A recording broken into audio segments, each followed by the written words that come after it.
Now that Steph Curry is officially a sneaker free agent, he can wear whatever he wants, and we're seeing him embrace that freedom in style.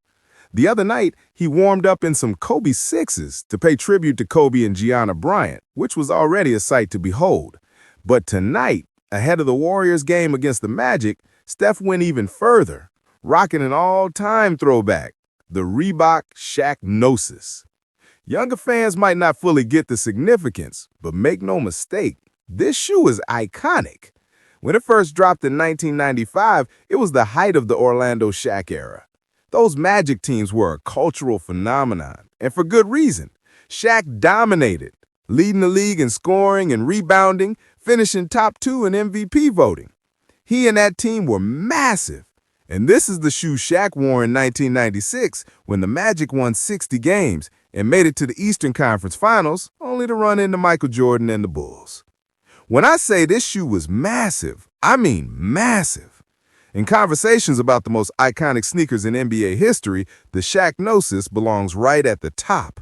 This was an era when shoes had personality. Each design was bold, expressive, and unforgettable. You might laugh now, but back then, this was high fashion on the court. Seeing Steph, a 6'2" guard, rocking them tonight is hilarious, but also a brilliant nod to basketball history. These shoes were built for a dominant big man, not a nimble point guard. And that contrast just makes it even better. The more I think about it, the more I hope Steph leans into this free agent sneaker freedom. Imagine him showing up against the Sixers and Iversons, breaking out a classic Jordan for a Bulls matchup, rocking Vince Carter's Nike Shox versus the Raptors, or Fila's for Grant Hill against the Pistons. When the Warriors play the Rockets, bring out the T-Mac 1s. The possibilities are endless, and it's a perfect way to celebrate NBA history while having a little fun. For the second game against the Magic, I'd love to see him in some Penny Hardaways. If we're going full throwback to the 90s when Golden State faces Orlando, Lil Penny can't be forgotten.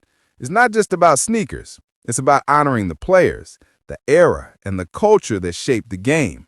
Steph doing this bridges generations, gets fans talking, and adds a playful layer to the game we all love. Curry rocking the Shaqnosis isn't just a nod to nostalgia. It's a reminder that sneakers are part of basketball storytelling. And as long as he's a sneaker free agent, the entire league better brace itself for a tour of the greatest shoes in NBA history, one game at a time.